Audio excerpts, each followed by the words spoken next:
ভারতের ইতিহাসে অনেক মহান মানুষের নাম আমরা শুনেছি, কিন্তু এমন একজন মানুষ ছিলেন যিনি নিজের জীবন উৎসর্গ করেছিলেন দেশের ঐক্যের জন্য। তিনি হলেন ডক্টর শ্যামাপ্রসাদ মুখার্জি। ১৯০১ সালের ৬ জুলাই কলকাতার এক শিক্ষিত পরিবারে জন্ম নেন তিনি। তার বাবা স্যার আশুতোষ মুখার্জি ছিলেন একজন বিখ্যাত শিক্ষাবিদ। ছোটবেলা থেকেই তিনি ছিলেন অসাধারণ মেধাবী। বই ছিল তার সবচেয়ে বড় বন্ধু। দিনের পর দিন, রাতের পর রাত তিনি নিজেকে গড়ে তুলছিলেন এক আলাদা উচ্চতায়। তার পরিশ্রমের ফল খুব দ্রুতই দেখা যায়। মাত্র ৩৩ বছর বয়সে তিনি হয়ে ওঠেন কলকাতা বিশ্ববিদ্যালয়ের সর্বকনিষ্ঠ ভাইস চ্যান্সেলর। কিন্তু তার স্বপ্ন শুধু শিক্ষা পর্যন্ত সীমাবদ্ধ ছিল না। তিনি চেয়েছিলেন দেশের জন্য কিছু বড় করতে। তাই তিনি প্রবেশ করেন রাজনীতিতে। খুব অল্প সময়ই হয়ে ওঠেন এক শক্তিশালী কণ্ঠস্বর।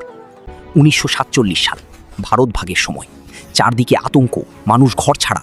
অস্থিরতার মধ্যে দাঁড়িয়ে তিনি লড়াই করেন যাতে বাংলার একটি বড় অংশ ভারতের সঙ্গেই থাকে। স্বাধীনতার পর তিনি যোগ দেন জওহরলাল নেহরুর মন্ত্রিসভায়, কিন্তু মতভেদ তৈরি হয় এবং তিনি নিজের পদ থেকে ইস্তফা দেন।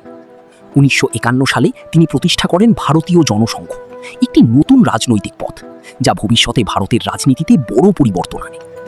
কাশ্মীর ইস্যুতে তিনি ছিলেন অত্যন্ত দৃঢ়। এক দেশ, এক সংবিধান, এক পতাকা।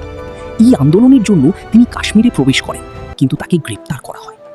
১৯৫৩ সালের ২৩ জুন কারাগারের ভেতরে রহস্যজনকভাবে তার মৃত্যু হয়।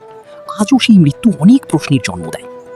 কিন্তু তার আদর্শ কখনো শেষ হয়নি। তার চিন্তা আজও বেঁচে আছে। তারই প্রতিষ্ঠিত জনসংঘ পরবর্তীতে রূপ নেয় ভারতীয় জনতা পার্টিতে, যা আজ ভারতের অন্যতম প্রধান রাজনৈতিক শক্তি। একজন মানুষ, একটি স্বপ্ন, একটি ইতিহাস।